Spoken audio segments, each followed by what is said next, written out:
Hello, everyone. Before we start, make sure to like and subscribe to the channel, and let me know in the comments where you're watching from and what time it is right now. Rest stops are meant for quick breaks, a chance to stretch, grab a snack, and get back on the road. But late at night, with only a few cars in the lot, they can feel far from safe.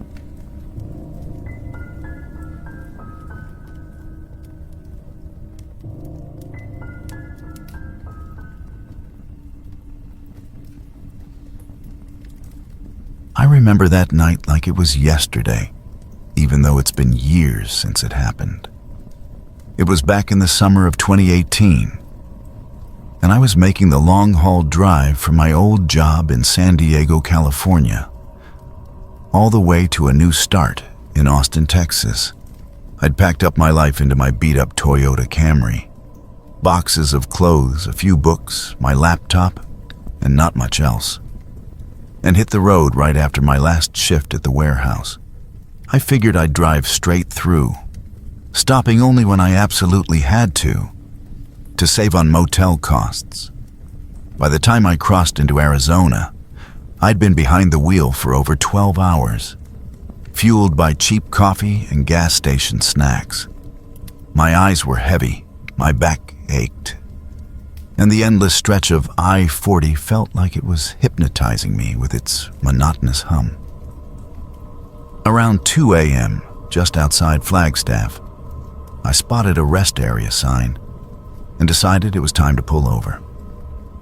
I needed to stretch my legs, use the facilities, and maybe splash some water on my face to shake off the fatigue. The place was one of those basic highway stops. Nothing fancy, just a small parking lot with a few picnic tables under sodium lights that buzzed like angry bees, a couple of vending machines, and a squat building housing the restrooms. It was eerily quiet out there in the high desert. The air was cool and crisp, carrying that faint scent of pine from the nearby forests.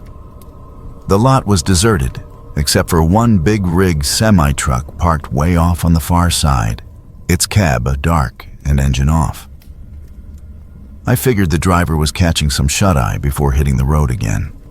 No other cars, no people milling about, just the occasional whisper of wind through the junipers. I locked my car and headed into the men's restroom.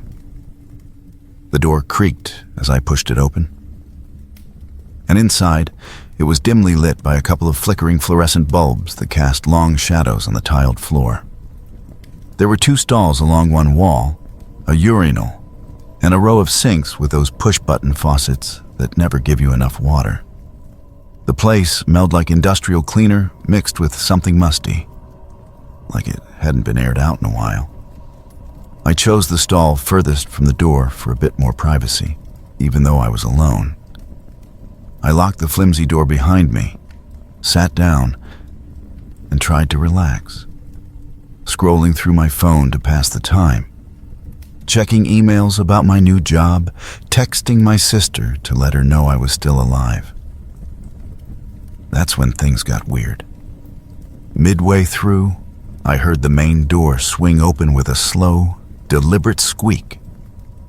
Footsteps echoed on the tile, heavy, measured, like someone wearing boots. They came in and stopped right outside my stall. I glanced down under the door gap and saw them. A pair of worn, black work boots, scuffed at the toes with bits of dirt clinging to the soles. They just stood there, perfectly still.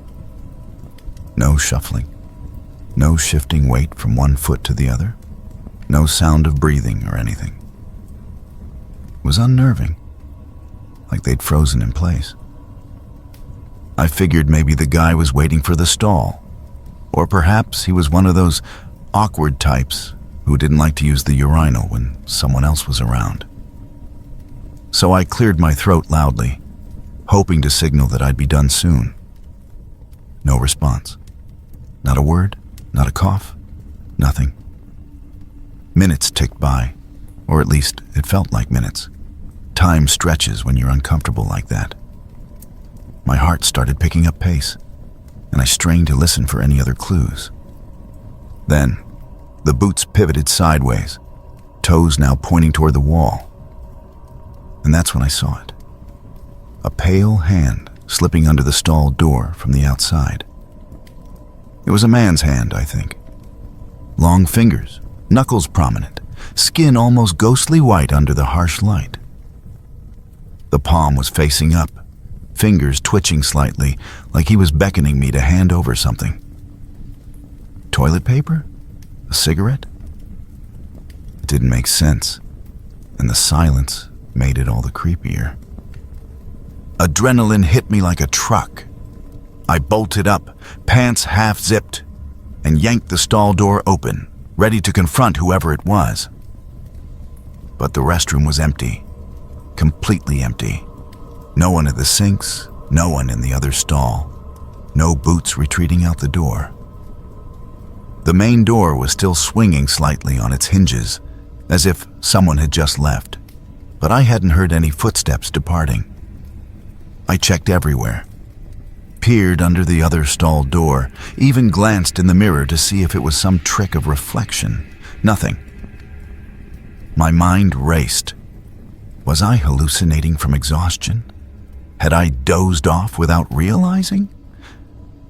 I washed my hands quickly, heart still pounding, and hightailed it out of there. Back in the parking lot, I scanned around. The semi-truck was gone. No taillights fading into the distance, no engine rumble. Just an empty spot where it had been. I got in my car, locked the doors, and sat there for a good 10 minutes trying to calm down. Part of me wanted to drive off right then, but I forced myself to think rationally. Maybe the trucker had been the one in the bathroom, stopped in for a quick break, realized he forgot something in his cab, and left without a word. The hand? Could have been him reaching for a dropped item, or even just my tired eyes playing tricks in the dim light. Rest stops at night attract all kinds, transients, truckers, insomniacs, and weird encounters aren't unheard of. I wasn't about to let it derail my trip. I shook it off, started the engine, and got back on the highway. The rest of the drive was uneventful. I made it through New Mexico by dawn, grabbed breakfast at a diner in Amarillo, and rolled into Austin late that evening, exhausted but in one piece. Unpacked my stuff, started the new job a few days later, working in IT support for a tech firm, and life moved on. Looking back, I chalk it up to road fatigue and the isolation of the desert night. It makes for a good story around the campfire or at parties, but that's all it is now. A quirky memory from a cross-country move that's long since wrapped up. I arrived safe, settled in, and never looked back.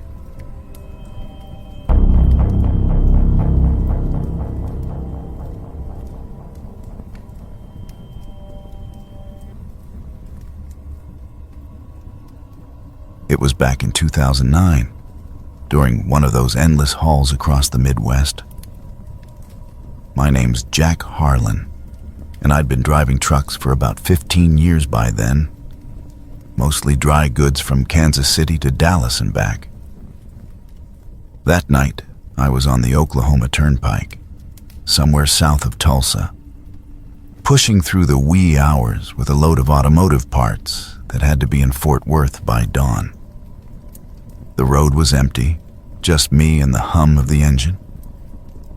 And I figured I'd pull over at the next rest stop to stretch my legs and hit the john.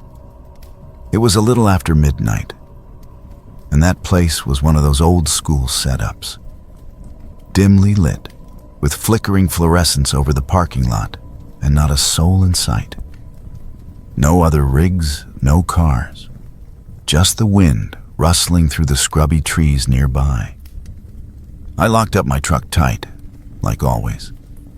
Double-checked the doors because you hear stories about lot lizards or worse out there in the dark.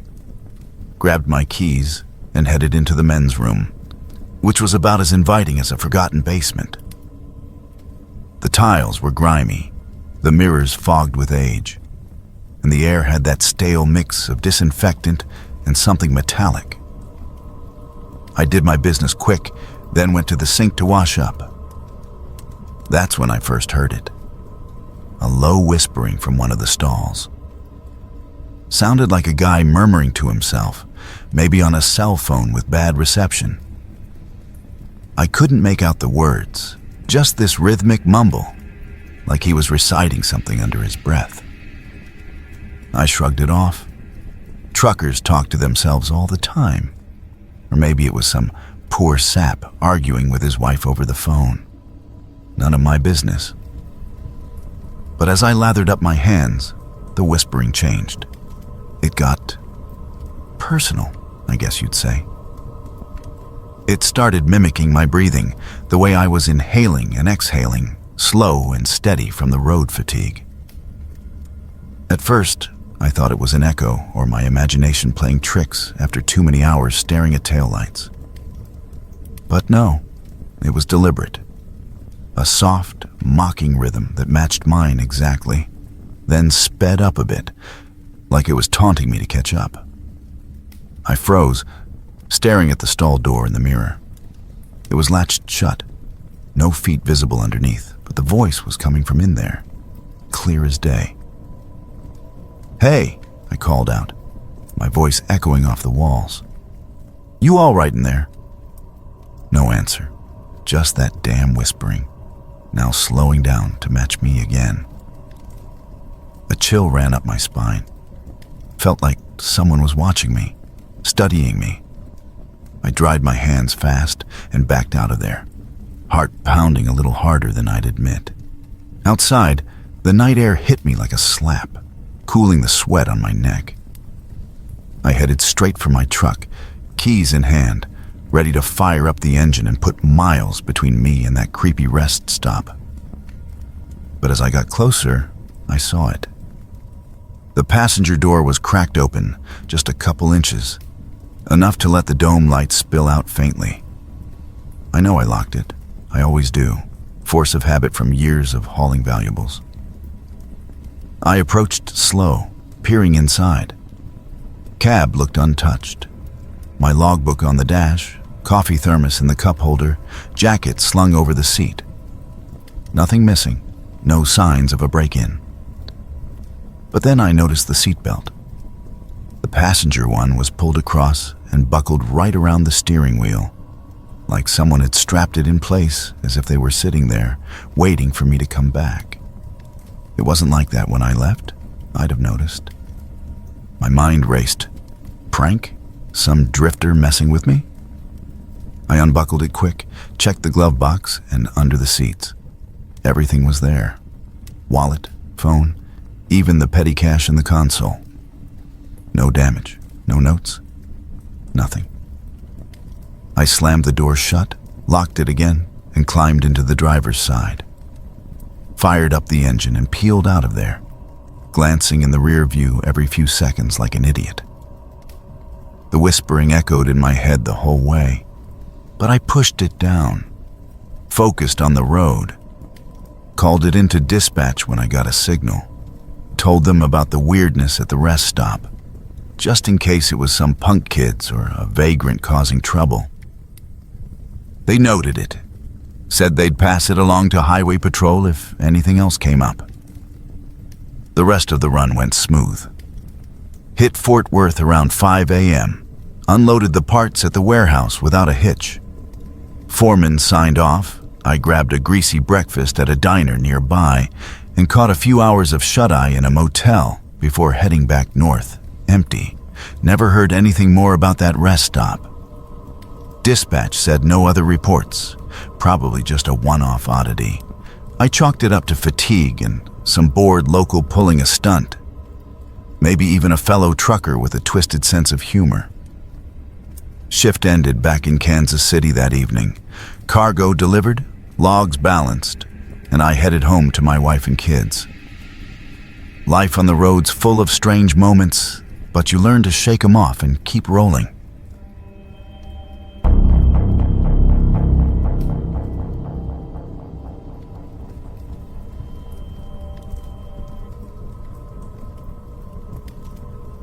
It was the summer of 2018, and I was on a solo cross-country drive from California to Texas, chasing a new job opportunity after a rough layoff. I'd been on the road for days, sticking to the interstates to make good time. But by the time I hit central Arizona, fatigue was setting in hard. It was just after midnight when I pulled off I-40 into a remote rest area, one of those no-frills spots with a couple of picnic tables, a dingy restroom building, and a row of vending machines under flickering sodium lights.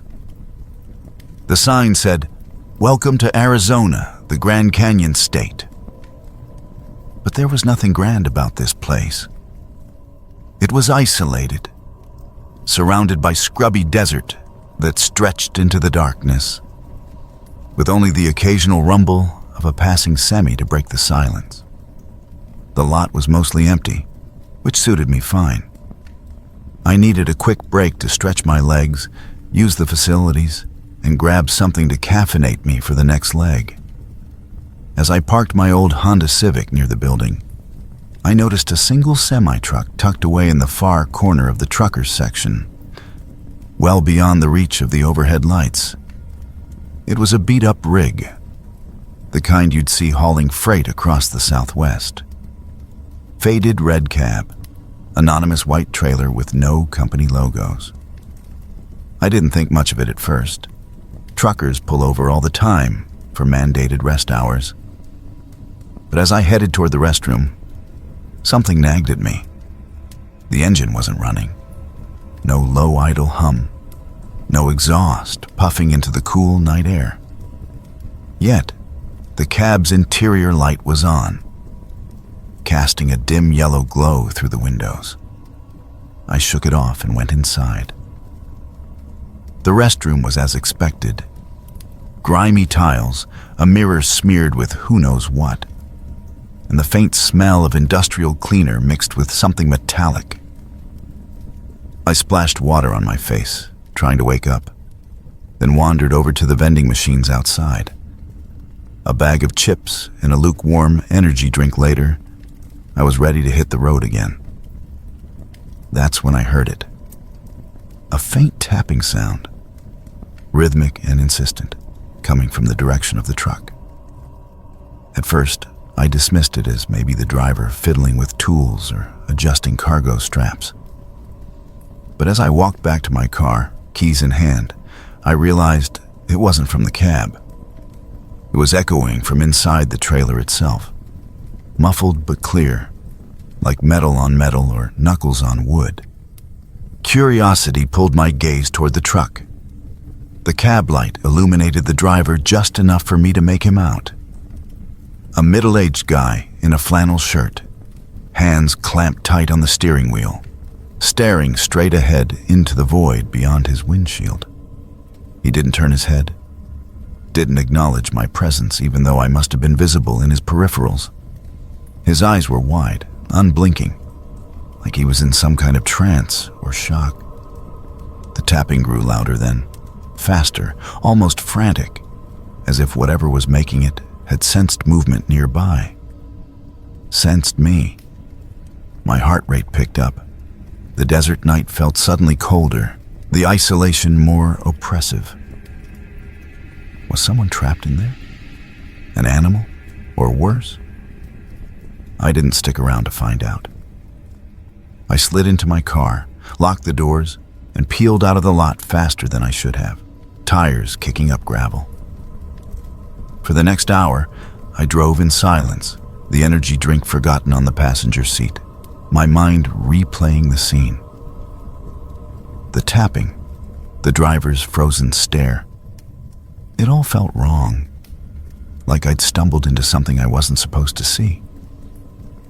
Finally, unable to shake it, I pulled over at a well-lit gas station further down the highway and did what any rational person would. I searched online for anything about that rest area. Arizona I-40 rest stop incidents, I typed into my phone, scrolling through forums and local news sites. What popped up chilled me further. A story from a regional news outlet dated just a week earlier, A young hitchhiker, early 20s, had gone missing after being last seen at that exact rest stop.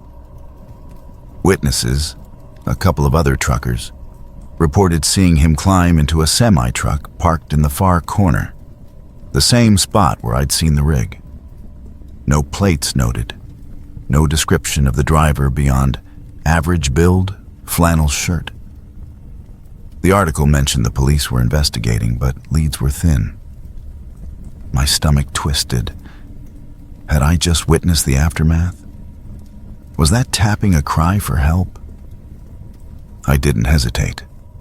From the gas station parking lot, I called the Arizona Highway Patrol non-emergency line and reported everything. The truck's location, the driver's odd behavior, the sounds from the trailer.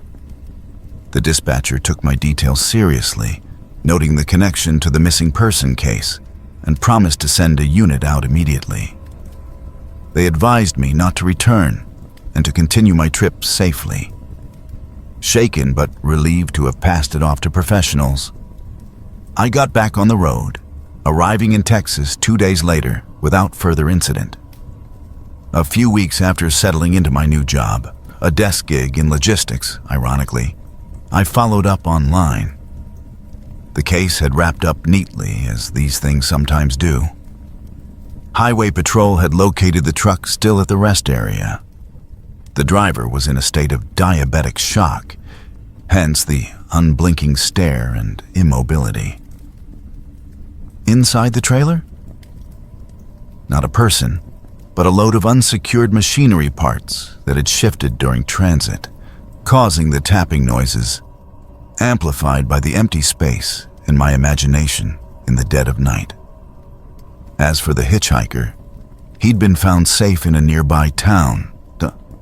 Turns out he'd hitched a ride with a different truck earlier that evening and simply hadn't checked in with family, sparking the false alarm. The driver got medical help, the cargo was secured, and the rest stop returned to its mundane routine. No foul play, no lingering mystery, just a confluence of coincidences in the vast Arizona night. I learned my lesson about jumping to conclusions on long drives, and these days, I stick to busier stops.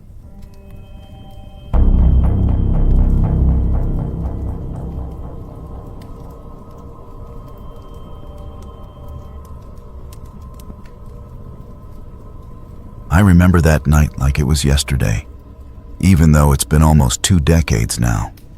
It was back in the summer of 2007, and I was on a solo road trip from Colorado to Illinois to visit my folks for a family reunion. I'd been driving for hours, pushing through the flat, endless stretches of the Kansas Turnpike under a moonless sky. The clock on my dashboard read around 2:30 a.m., and my bladder was screaming for a break. Spotting a small rest stop sign ahead, I signaled and pulled off the highway into the dimly lit parking lot. The place was eerily quiet, the kind of silence that amplifies every little sound. The crunch of gravel under my tires, the distant hoot of an owl somewhere in the fields. There were no other cars around, just a lone semi-truck parked at the far end of the lot, its massive silhouette barely visible under the weak glow of a single sodium lamp. I figured it was a trucker catching some shut-eye. Nothing unusual on a route like this. I locked my car, a beat-up old Honda Civic I'd had since college, and headed toward the low brick building housing the restrooms and a couple of vending machines. As I walked, a faint hum caught my ear, like an engine idling low and steady. At first, I thought it was coming from the semi, but it seemed to shift, almost following me as I moved. I paused and glanced back, but the truck was still dark and motionless. Shrugging it off as fatigue playing tricks, I continued inside. The bathroom was clean enough, fluorescent lights buzzing overhead, and I took care of business quickly, splashing some cold water on my face to shake off the drowsiness. Stepping back out into the cool night air, I froze. The semi was closer now, much closer. It had moved silently to within about 20 feet of the entrance, its engine still humming softly. The cab windows were tinted pitch black, impossible to see through even with the parking lot light reflecting off them.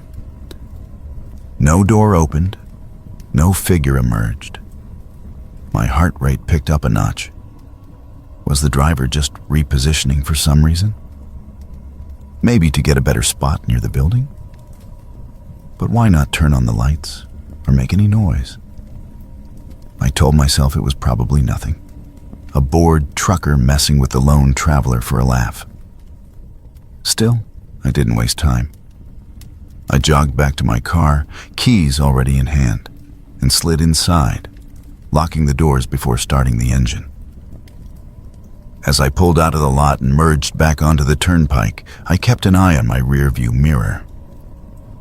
Sure enough, the semi's headlights flicked on, piercing the darkness like twin beams of accusation. It eased onto the highway behind me, matching my speed exactly, about 70 mph, and settling in precisely 2 car lengths back. No aggressive moves, no honking, no flashing lights, just steady, unrelenting pursuit. I tried changing lanes. It followed. I sped up a bit. It kept pace. Slowed down, same thing. My mind raced through possibilities. Road rage? A hijacker? Or just some idiot playing games on an empty stretch of road?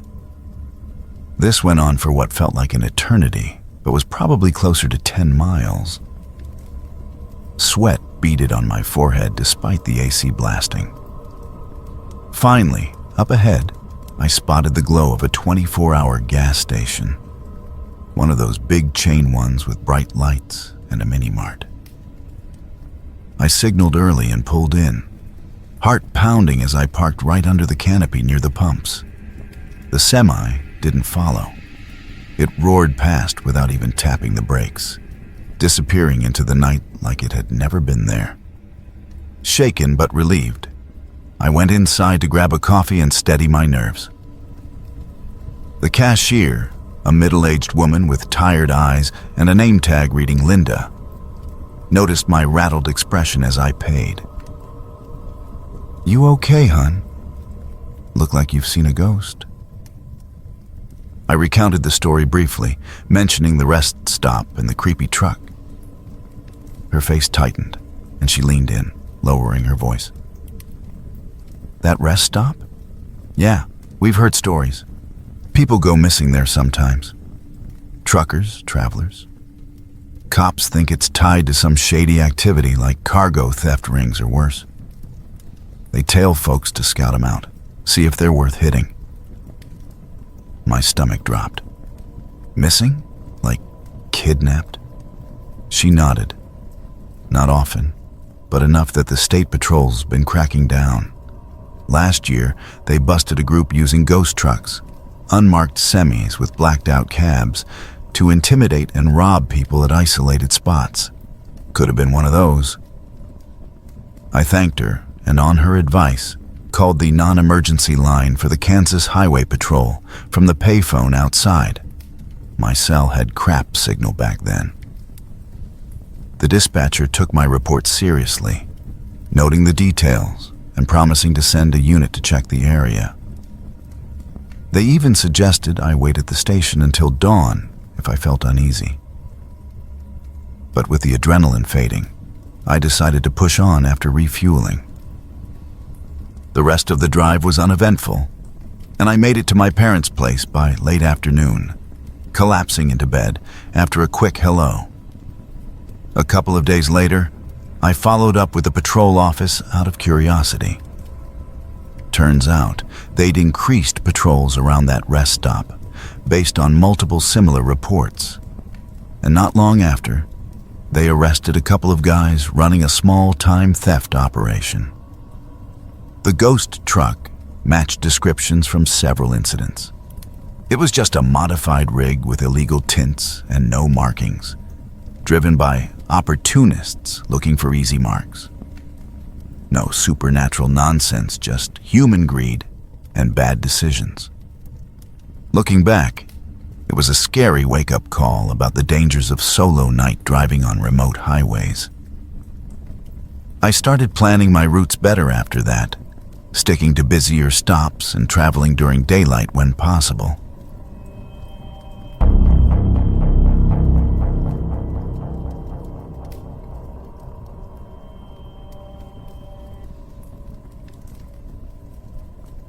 I remember that night like it was yesterday, even though it was back in 2005. I'd just spent the weekend visiting my sister in Pittsburgh. She'd had her first baby, and I drove up from Virginia to help out with the newborn. It was a Sunday evening, and I hit the road around 8 p.m., figuring I'd make it home by midnight if traffic was light. But the drive through Pennsylvania turned miserable fast. A heavy rainstorm rolled in, the kind that turns the highways into rivers and makes your wipers work overtime. I was on I-70, somewhere west of Harrisburg, when fatigue started creeping in. My eyes were burning from staring at the wet asphalt. So I decided to pull off at the next rest area for a quick break and some caffeine.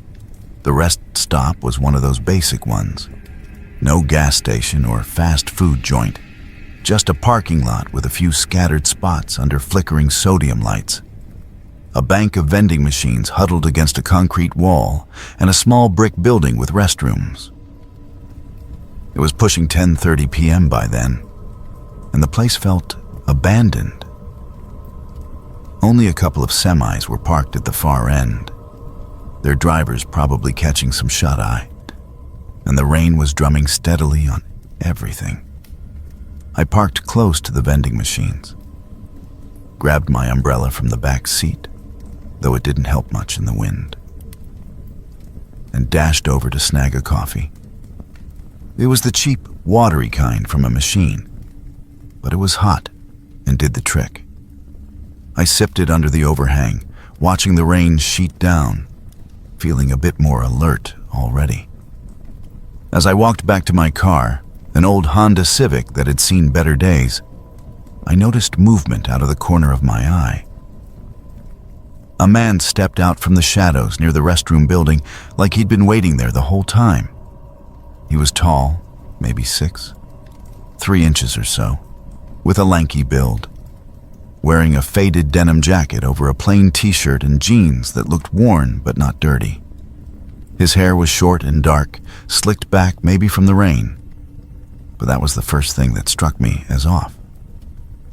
His clothes were bone dry, no water spots or dampness, even though the storm had been raging for at least an hour. And his smile? It was too wide, too fixed, like he was forcing it to look friendly, but it didn't reach his eyes. Those eyes were locked on me, intense and unblinking, like he was sizing me up rather than just making casual contact. "Hey there," he said, his voice calm but carrying over the rain. "Having car trouble myself. Mind giving me a lift to the next town? It's not far, maybe 10 miles up the road." My gut twisted immediately. I travel alone a lot for work. I'm a sales rep for a medical supply company, and I've learned to trust those instincts. There were no other cars broken down in the lot that I could see, no hood popped or hazard lights flashing. Plus, why approach a solo woman at night instead of one of the truckers? I kept my distance, one hand on the car door handle, and shook my head politely. "Sorry, I'm actually headed the other way," I lied, trying to sound firm but not scared. "Eastbound, back toward the city." He didn't buy it. He took a step closer, closing the gap to my driver's side window, which I'd cracked open just enough to talk. The rain was pelting his jacket now, but he didn't seem to notice. Leaning in a bit, he lowered his voice to a whisper that cut through the noise. "Don't lie to me. I've been watching you since you pulled in. I know you're going west." That did it. Chills ran down my spine. How long had he been lurking? I didn't wait for more. I slammed the door shut, locked it, and threw the car into reverse without even buckling up. My tires squealed on the wet pavement, and I nearly clipped a metal trash can as I backed out, the coffee spilling hot across my lap. I didn't care. I just peeled out of there, merging back onto the highway as fast as I could, my heart pounding like a drum. Glancing in the rearview mirror, I saw him still standing right where I'd left him, under the dim lights. That creepy smile plastered on his face as he raised a hand and waved slowly, like we were old friends saying goodbye. It freaked me out enough that I didn't stop again until I crossed into Maryland, about an hour later, at a brightly lit truck stop with plenty of people around. I called the state police from there, reported the encounter, gave them the rest stop location, his description, everything. The dispatcher was sympathetic, said they'd send a patrol car to check it out, but warned that without an actual threat or crime, there wasn't much they could do beyond that. Still, it felt good to get it on record, just in case. The rest of the drive home was uneventful, though I kept checking my mirrors more than usual. I got back around 1 a.m., exhausted but safe, and crashed into bed after a quick shower to wash off the nerves. The next morning, I followed up with the Pennsylvania State Police. Turns out, they did swing by the rest stop that night. No sign of the guy, no abandoned vehicle, nothing suspicious. They figured he might have been a drifter or someone trying to hitch a ride the sketchy way. And maybe my quick exit spooked him off. I never heard anything more about it, and life went back to normal pretty fast. I told my sister the story a few days later, and she made me promise to carry pepper spray on future trips, which I still do. Looking back, it was a scary close call, but I'm glad I trusted my instincts and got out of there.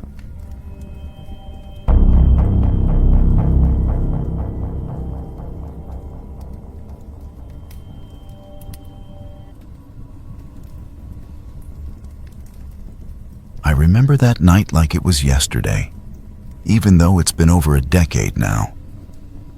It was back in 2011, right after Thanksgiving. I'd spent the holiday with my folks up in northern Georgia, stuffing myself with turkey and all the fixings, and catching up on family stories. But work called me back to Atlanta, so I hit the road late that evening, figuring I'd beat the post-holiday traffic by driving through the night. The highways were mostly empty, just me, my old Honda Civic, and the hum of the engine cutting through the rural darkness.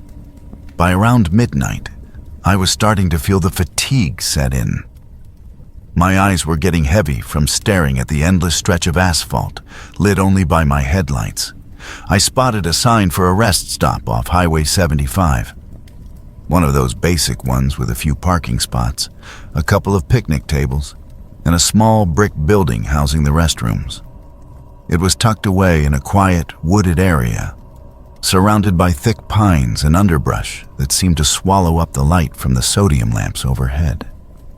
I pulled in, grateful for the chance to stretch my legs, grab a snack from my cooler, and maybe splash some water on my face to wake up. The parking lot was deserted except for a semi-truck idling at the far end, its driver probably catching some shut-eye. I stepped out into the cool November air, the kind that carries a faint chill and the scent of pine needles. I locked my car and started walking toward the restrooms, my sneakers crunching on the gravel. That's when I first heard it. A soft, plaintive cry echoing from somewhere behind the building near the edge of the woods. It sounded exactly like a baby in distress, that high-pitched wail that tugs at your instincts even if you're not a parent. I'm not. Back then, I was single, focused on my job as a sales rep. But something about that sound made my stomach knot up with worry. I paused, straining to listen. The cry came again, intermittent and muffled, like it was coming from deeper in the trees. My mind raced through possibilities. Maybe a family had stopped here earlier, and somehow their infant had wandered off. Or perhaps a desperate mother was out there, homeless or in trouble. Rural areas like this weren't immune to hard times, especially after the recession. I glanced around. No other cars nearby, no signs of anyone else stirring. The trucker in the semi didn't seem to notice, or maybe he was asleep. I called out tentatively, "Hello? Is everything okay? Do you need help?" No response, just another faint cry, this time sounding a bit farther away. Against my better judgment, I started walking toward the tree line, my phone flashlight in hand to cut through the shadows. The ground was uneven, littered with fallen leaves and branches, and the woods thickened quickly beyond the mowed grass of the rest area. I kept calling out, "Hey, if there's a baby out here, I'm here to help." But each time I took a few steps forward, the crying seemed to retreat, like it was leading me deeper in. My heart was pounding now, not from fear exactly, but from that uneasy feeling of something being off. The air felt heavier, the trees closing in. That's when I saw him. Just inside the tree line, maybe 20 feet away, stood a man. He was tall and lanky, dressed in dark clothes that blended with the shadows, jeans, a hooded jacket, nothing remarkable. But he was facing me directly, completely motionless, his hands hanging limp at his sides like he was waiting for something. No expression on his face that I could make out in the dim light, just this eerie stillness. He didn't say a word, didn't move a muscle. In that moment, every alarm bell in my head went off. This wasn't right. If he was with the baby, why wasn't he responding? Why the silence? I didn't stick around to find out. I turned on my heel and walked briskly back to my car. Didn't run, didn't want to show panic, but my pace was quick. My mind was screaming to get out of there. As I reached the parking lot and fumbled with my keys, I realized the crying had stopped abruptly, like someone had flipped a switch. I slid into the driver's seat, locked the doors, and peeled out of that rest stop without looking back. The semi-truck was still there, oblivious, but I wasn't taking any chances. I drove for another half hour or so, adrenaline keeping me wide awake, until I reached the next small town, a sleepy place called Dalton.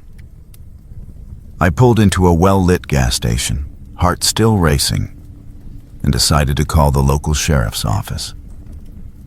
It was late, but they had a non-emergency line. I explained what had happened, describing the rest stop, the crying, the man in the woods. The deputy on the phone listened patiently, then sighed, like he'd heard this before. "Yeah, we've had a few reports like that over the years," he said.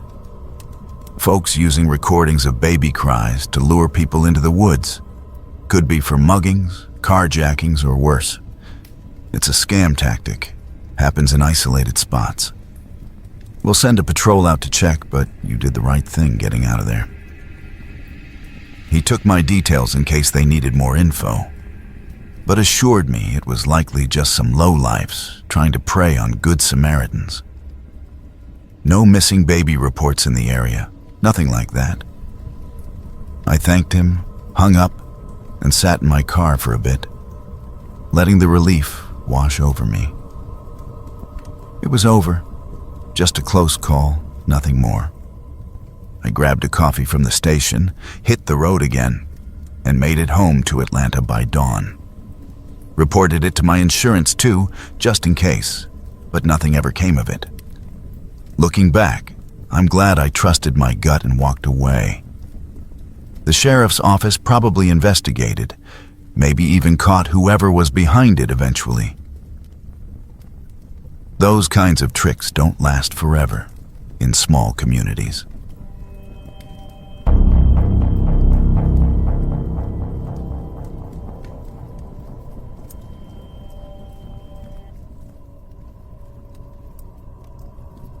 It was back in the summer of 1998, and I was 28 years old, working as a sales rep for a pharmaceutical company out of Sacramento. My job involved a lot of driving up and down the California highways, pitching products to doctors and pharmacies. That particular night, I'd wrapped up a late meeting in Fresno and was heading north on Highway 99 toward home. It was around 11 p.m. The road was mostly empty except for the occasional semi-truck rumbling by, and I was bone-tired. I'd been on the road for hours, nursing a lukewarm coffee from a drive-thru, and my legs were cramping up something fierce. So when I saw the sign for a small rest stop, just a basic pull-off with a couple of vending machines, a bathroom hut, and a few parking spots, I decided to stop and stretch. The lot was dimly lit by a single flickering sodium lamp, casting long shadows over the cracked asphalt. There were no other cars around except for this one beat-up white van parked way in the far corner, almost swallowed by the darkness.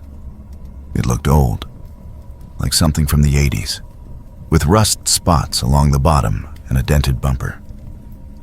The engine was idling softly, but the headlights were off, which struck me as odd right away. Why sit there in the dark like that? I shook it off, figuring maybe the driver was napping or something. I parked my little Honda Civic closer to the vending machines, grabbed my purse, and stepped out into the cool night air.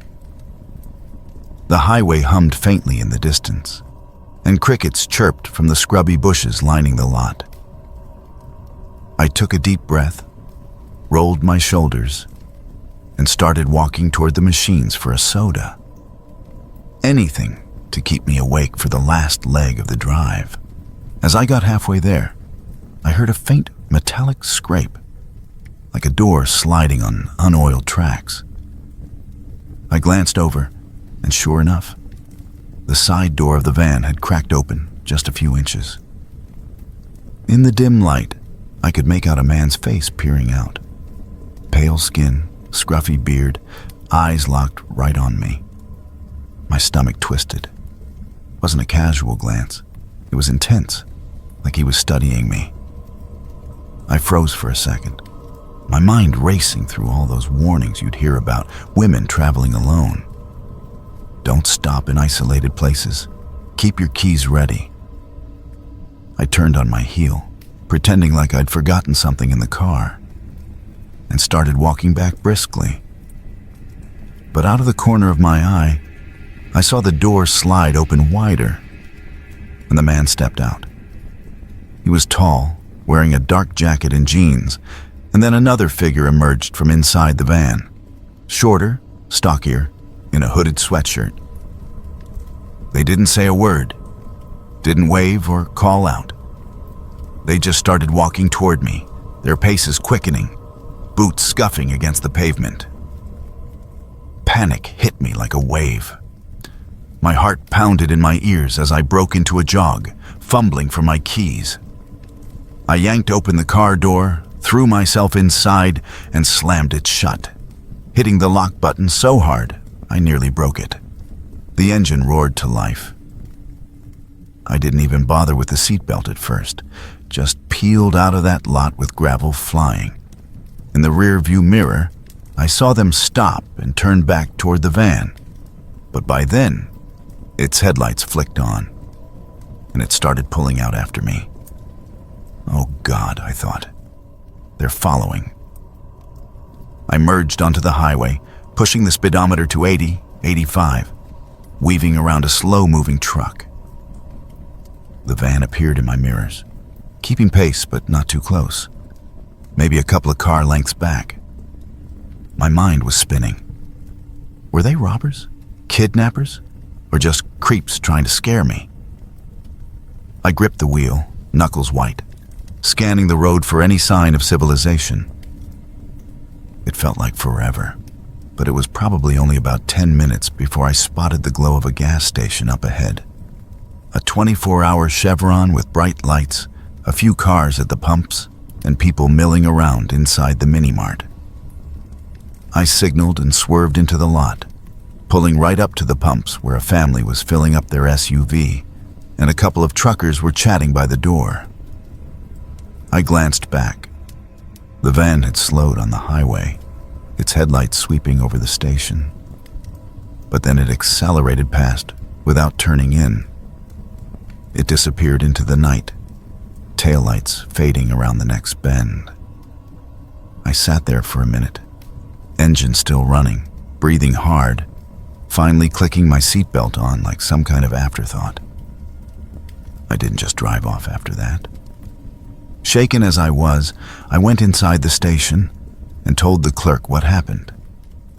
A middle-aged guy with a name tag that said, Ron. He listened, nodded seriously, and let me use the phone to call the highway patrol. A trooper showed up about 20 minutes later, took my statement, description of the van. I remembered the license plate started with a 4 and had a California tag. And the men's appearances. He said they'd had reports of similar suspicious activity in the area. Petty thieves targeting rest stops, mostly stealing from unlocked cars, but sometimes hassling people. He escorted me back onto the highway for a bit to make sure I was safe. And I made it home around 1 a.m., where I locked every door and window before collapsing into bed. The next day, I followed up with the patrol office. Turns out they pulled over a van matching my description later that night on a routine stop further south. 2 guys with priors for theft and drug possession.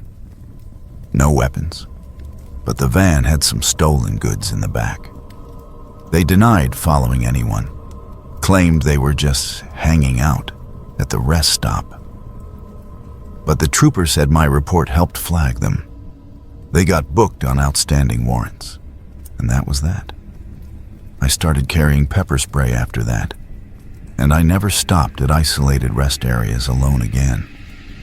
Looking back, it was terrifying in the moment, but it ended up being just another story of sketchy people on the road, not some endless nightmare. Life went on. I finished my sales quarter strong, got a promotion that fall, and Highway 99 became just another route in my rear view.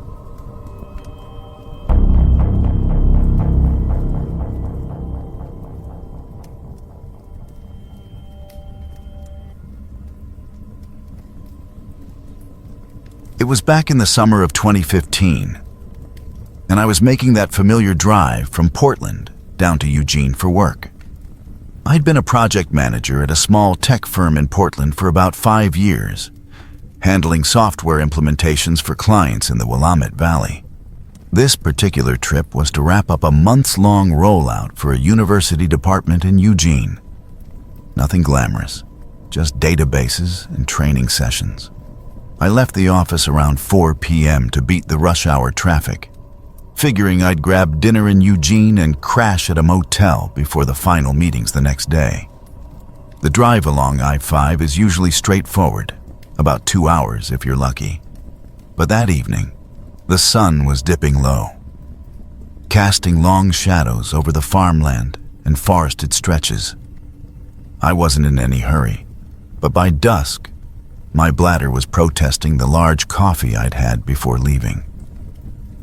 I spotted a small rest area just south of Salem. One of those no-frills spots with a couple of picnic tables, a bathroom building, and a few vending machines under a flickering sodium light. It wasn't much, but it was empty, which suited me fine. I pulled my little Honda Civic into the lot, the gravel crunching under the tires, and parked near the facilities.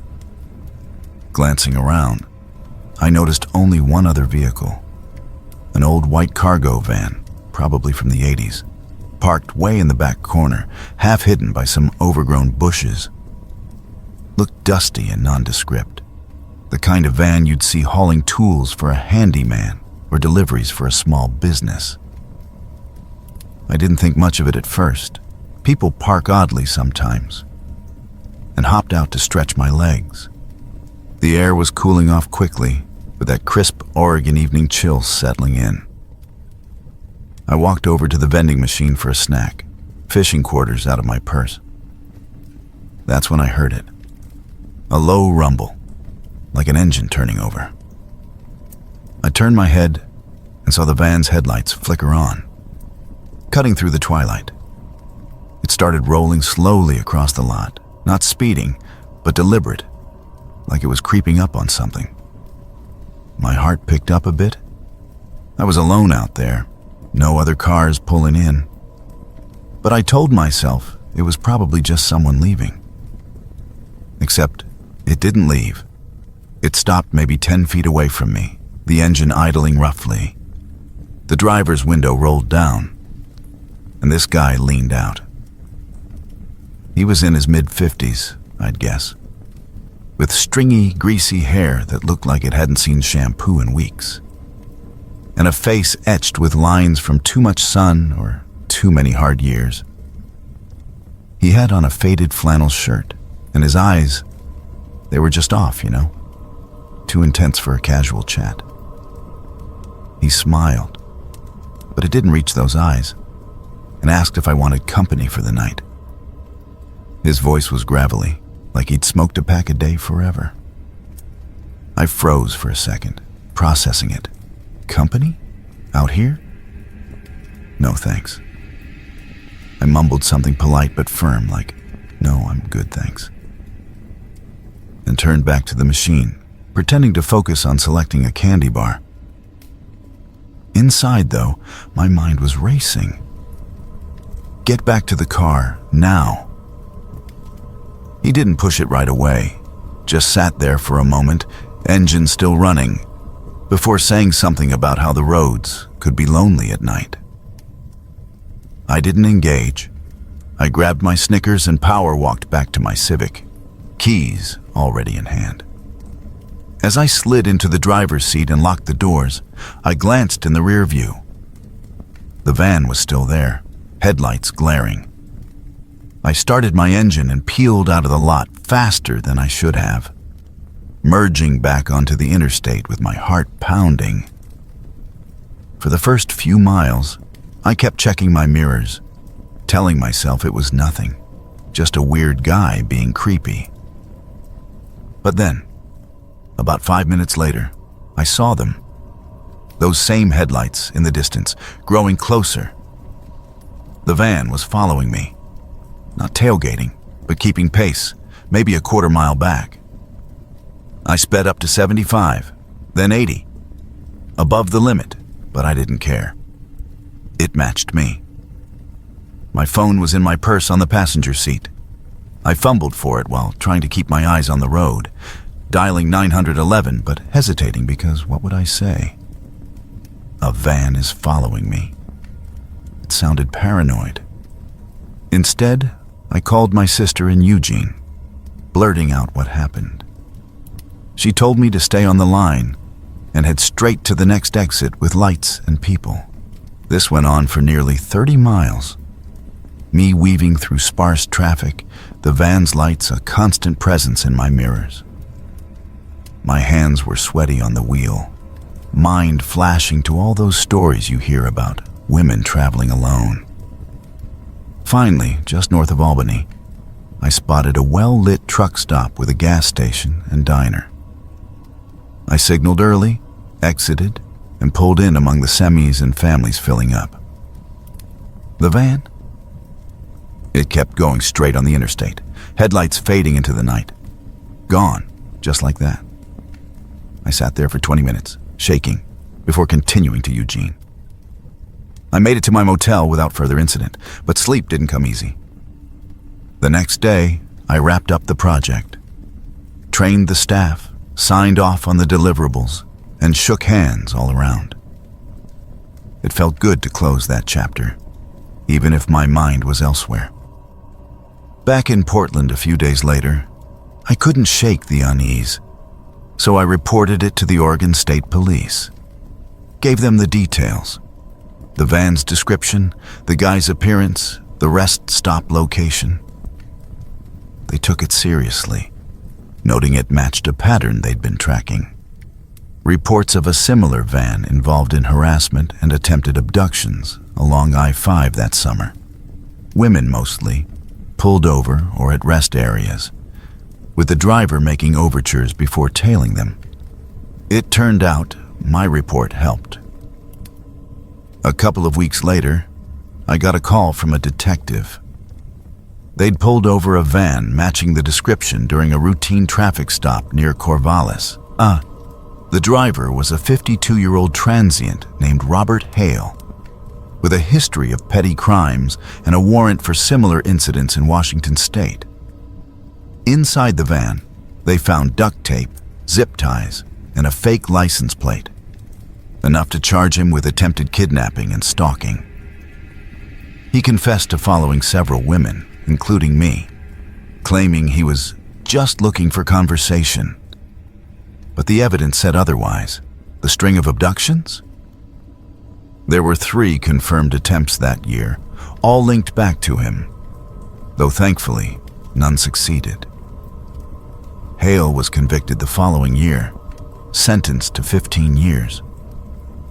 The news reports I read afterward detailed the whole thing. Local papers like The Oregonian ran stories about the I-5 shadow, warning drivers to stay vigilant. For me, it was closure. The case was solved, the guy off the streets, and I could drive that route again without looking over my shoulder.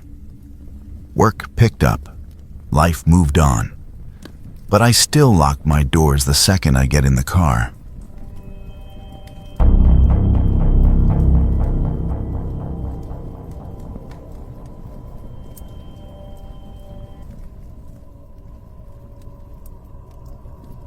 It was the summer of 2005, and my husband Tom and I were on a cross-country road trip from California to Colorado.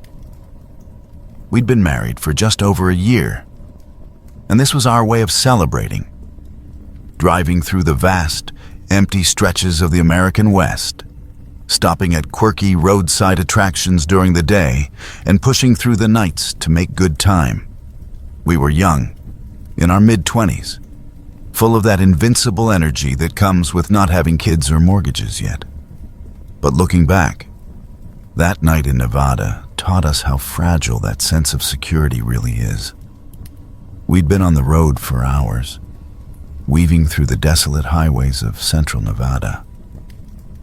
It was around 3 a.m., and the world felt like it had shrunk to just the beam of our headlights cutting on through the pitch-black desert. Tom was behind the wheel of our old Toyota Camry, and I was navigating with a crumpled map. No smartphones or GPS back then. We were both exhausted, our eyes gritty from the dry air and lack of sleep. When we spotted the sign for a rest area off Highway 50, it seemed like a godsend. The loneliest road in America, they call it. And that night, it lived up to the name. The rest area was nothing more than a small concrete building with bathrooms, a couple of picnic tables, and a single flickering sodium lamp casting an eerie orange glow over the gravel lot. As we pulled in, I scanned the area out of habit. No other cars in sight, just us and this beat-up old white van parked crookedly under that sputtering light. It looked like something from the 80s, with faded paint and a dented bumper. No license plate visible from where we were, but I didn't think much of it at the time. People leave vehicles at rest stops all the time, right? Maybe it was broken down or abandoned. Tom parked a good distance away, killed the engine, and we both stretched our legs before heading inside. The air was cool and still, the kind of silence that amplifies every little sound. The crunch of our footsteps, the distant hum of crickets. I went into the women's bathroom first, which was dimly lit and smelled faintly of bleach and neglect.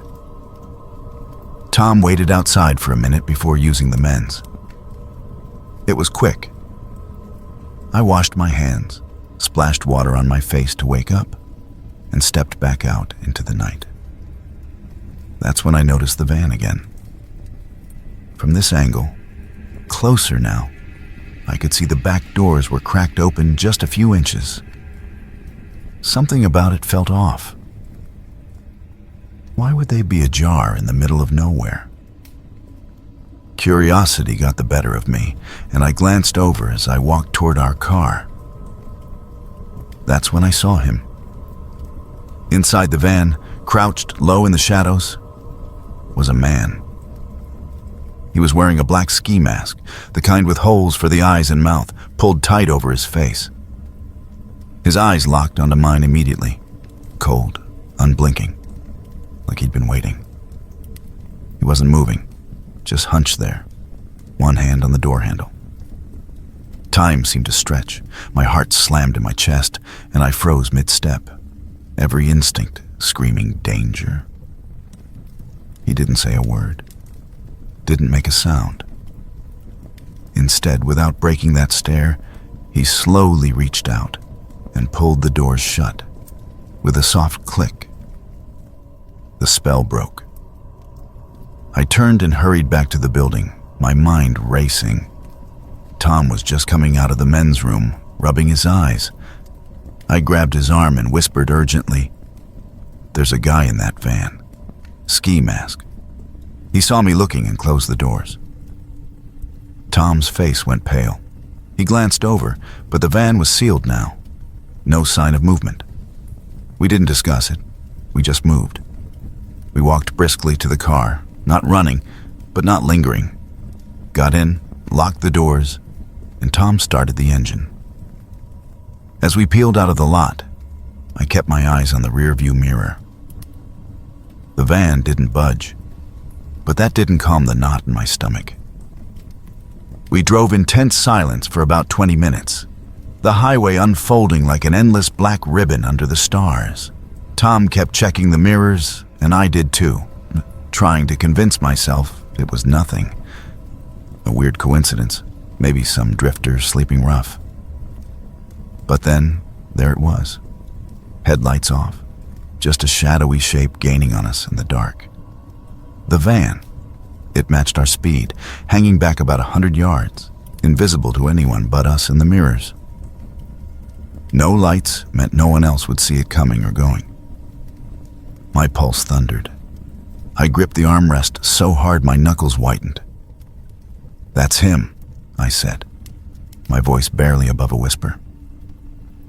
Tom nodded grimly and floored it, pushing the Camry to 80, then 90. The van kept pace for a few miles, a silent predator in the night, before it started to fall back, or maybe it chose to. We didn't slow down until we spotted the glow of a 24-hour gas station up ahead, one of those brightly lit oases with a mini-mart, and a few trucks idling in the lot. Other people, truckers grabbing coffee, a family in an RV. Safety in numbers. Tom pulled in, parked right under the floodlights, and we both exhaled for what felt like the first time in hours. I watched the highway. The van approached, slowed as if considering, then accelerated past without turning in. It vanished into the darkness ahead. We sat there for nearly an hour, sipping bad coffee from the store, recounting what we'd seen in hushed tones. The clerk inside was friendly but oblivious. We didn't mention the van to him. What could we say without sounding paranoid? The rest of the trip was uneventful, though we stuck to busier routes and avoided night stops after that. We made it to Colorado, visited family, and drove back home without incident. But the memory lingered, a shadow in the back of my mind. About a week after we returned, Tom was scrolling through online news sites. He had a habit of checking regional stories from places we'd been. That's when he found it. An article from a Nevada paper about two hikers, a young couple in their 30s, who'd gone missing from a rest stop in the same remote county we'd passed through. They'd stopped for a break around midnight, just a few days before our encounter. Witnesses had reported seeing an old white van in the area, and the descriptions matched. Faded paint, dented bumper, no plates. Police were investigating it as a possible abduction, with leads pointing to a transient suspect known for targeting isolated spots. Tom showed me the article, and we both felt a chill. It was too close, too similar. We debated for a day, then decided to call the sheriff's department in that county. I recounted our story over the phone to a detective. The ski mask, the following without lights, the timing. He took it seriously, asked for details on the van's make and our exact location. Turns out, our tip aligned with other reports. A few weeks later, we got a follow-up call. They'd tracked down the van abandoned in a junkyard near Reno. Inside, evidence linked it to the hiker's disappearance. Personal items, traces of blood. The suspect, a man with a history of violent offenses, was arrested after a tip from a motel owner who'd seen him ditching the vehicle. He confessed under interrogation, claiming he'd been scouting that night we saw him, but got spooked when I spotted him. The hikers were found alive, thankfully, held in an old trailer in the desert, dehydrated but otherwise okay. They got medical care, reunited with family. The case made local headlines for a bit. Nevada abductor caught after rest stop encounter. The detective thanked us, said our description helped narrow the search. Tom and I testified remotely via affidavit. Nothing dramatic like in the movies. The guy got 25 years for kidnapping and assault. Looking back, it was a brush with something dark, but it ended with justice served. We still take road trips, but now we plan them better. Daylight stops, crowded areas.